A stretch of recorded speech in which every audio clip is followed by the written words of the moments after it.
I know oftentimes I tell a joke at the beginning, and I know I have the capacity.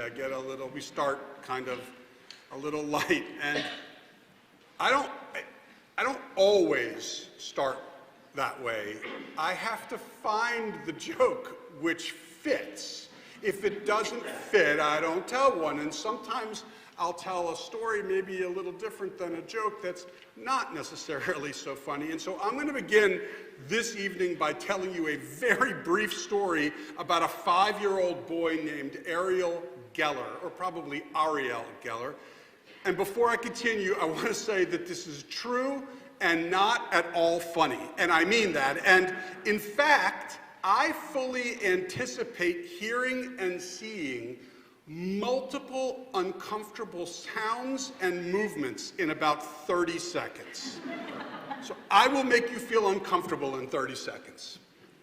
So the incident took place last summer at the Hecht Museum in Haifa, one of the finest collections of archaeological discoveries in the world. The Geller family was having a day at the museum when their 4-year-old at the time, Ariel, decided he wanted to look inside a big clay vessel sitting on a pedestal. Told you weren't going to laugh at this one. Ariel's parents took their eyes off him for a split second. And little Ariel was curious. He pulled ever so slightly on the 3-foot jar, reached into it, and yes, you guessed it, caused it to topple over and shatter. A rare, fully intact Bronze Age artifact predating the reigns of King Solomon and David, now scattered across the museum floor. This is not funny, I assure you.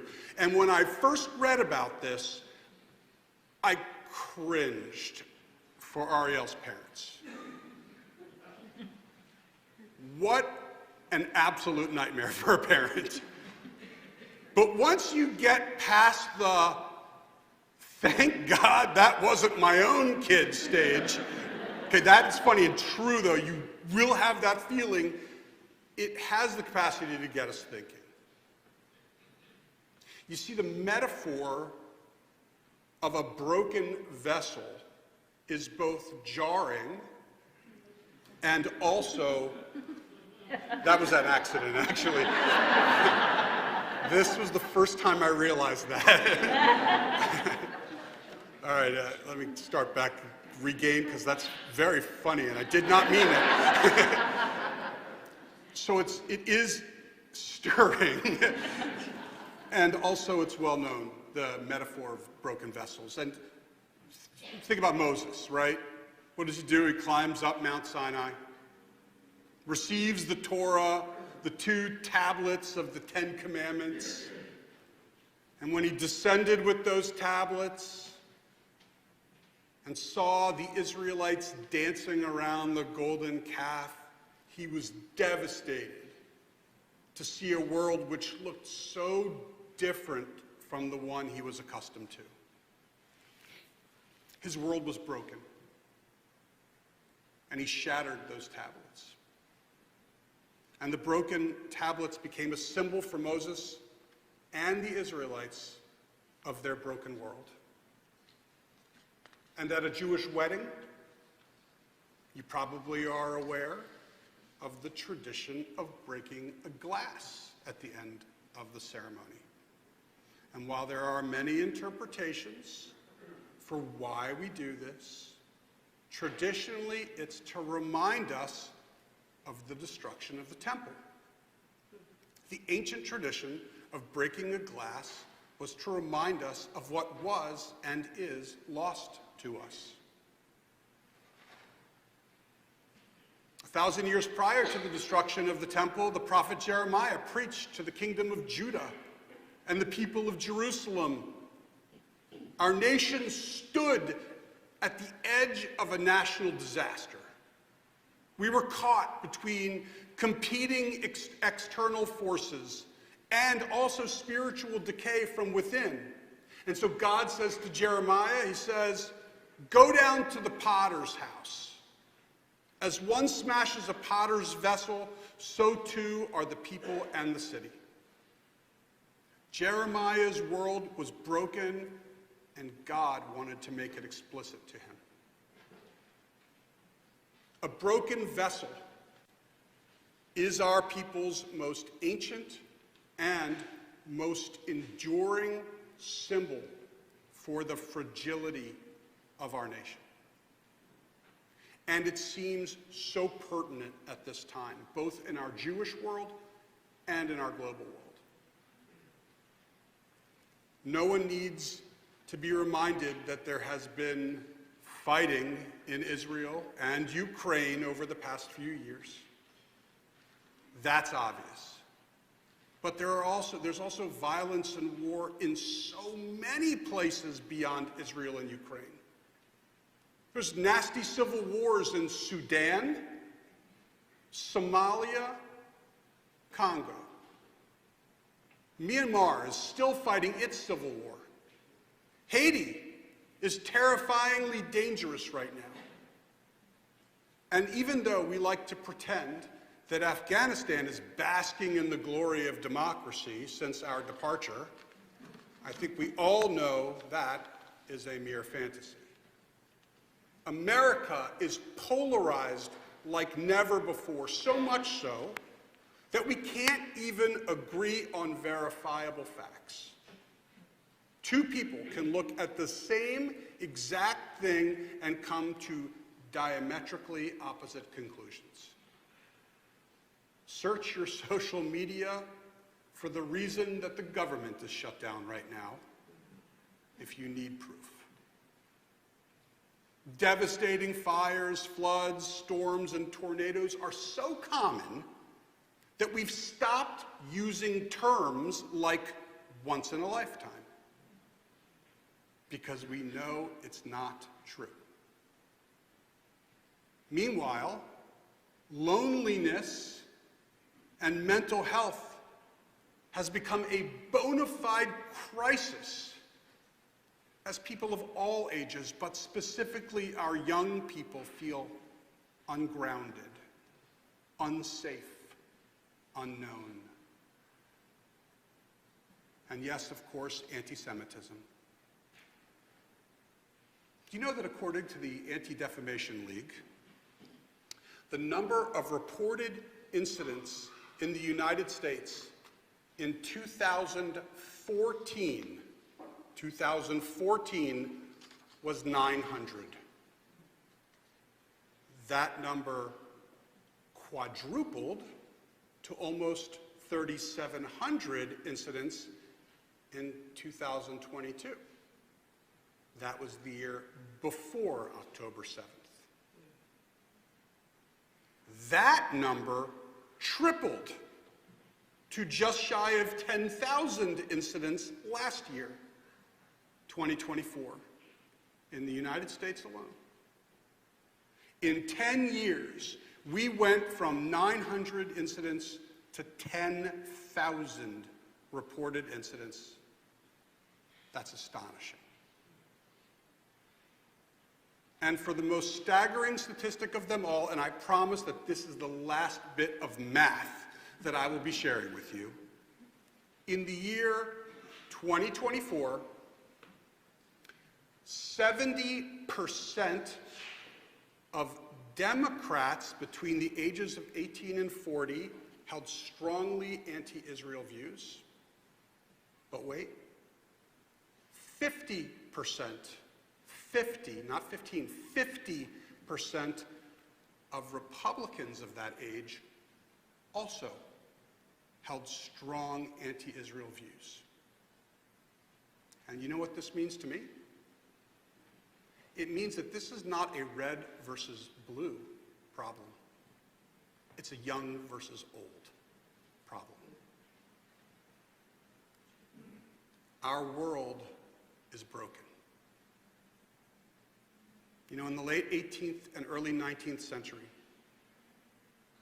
Rabbi Nachman of Bratslav was profoundly helping the Jewish community in Ukraine deal with tremendous hardships. And to help them, he wrote and would tell the story of the 7 beggars. The shortened version of this story goes like this. 2 children are separated from their families and stranded in the woods after the community was forced to flee their town because of a devastating fire. The children are saved and helped by 7 beggars who are each seemingly lacking in a fundamental way. One can't see, another can't hear, one stutters, one's unable to walk, and others. After a number of years of living alone in the woods, the 2 children decide that they're going to get married. But as they are orphans, there are few guests and limited resources. But still, the beggars each come to celebrate the wedding. And while they do not have the ability to bring tangible gifts, they offer their own unique gifts. The beggar who struggles to see clearly gives the young couple the gift of his sight. Because according to him, he sees with perfect clarity that which is beyond our physical world. The deaf beggar gives the gift of his hearing, saying that there is hidden music that he is uniquely capable of hearing.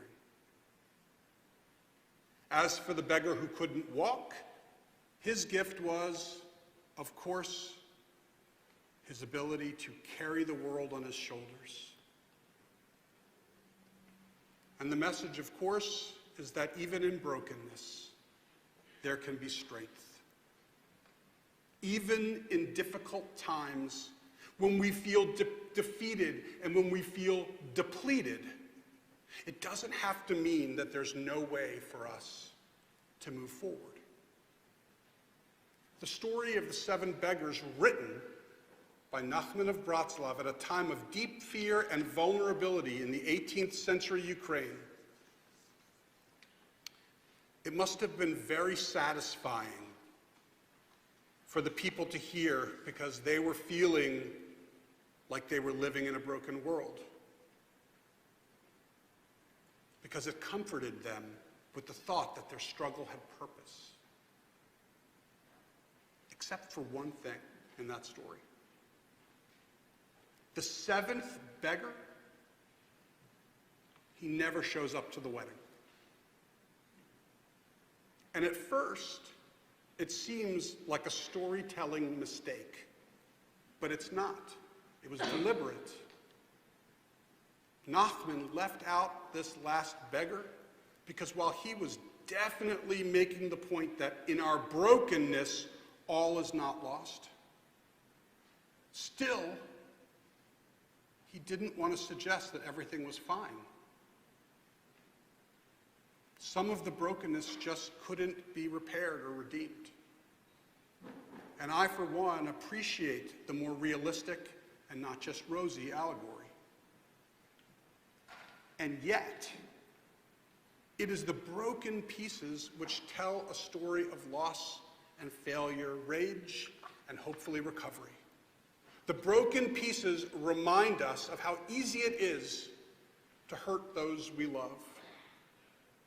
And they can also remind us of the power of forgiveness and redemption. Let me go back to that story of Moses for a second. You know how Moses shattered the tablets. Okay. And I know there's a whole Mel Brooks thing that people are probably thinking right now, but that's different. So as you know, Moses returned up Mount Sinai later and acquired a second set of tablets. And the Talmud adds this beautiful explanation. It says that when Moses came down with the second set of tablets, he placed them in the ark alongside the shards of the broken tablets. Our most sacred vessel carried both wholeness and fracture. In other words, our brokenness contributes to who we are and what we can do just as much as the whole and pure tablets could do. Judaism never hides the shards. It insists that failure, disappointment, and heartbreak are part of our holy story. Tonight is Kol Nidrei. We begin 24 hours of rawness, serious self-criticism, I hope. This is not a time for us to sweep up our broken fragments, clean it up. This is a time to gather our broken fragments, to place them inside our personal arks, inside us in a seat of honor.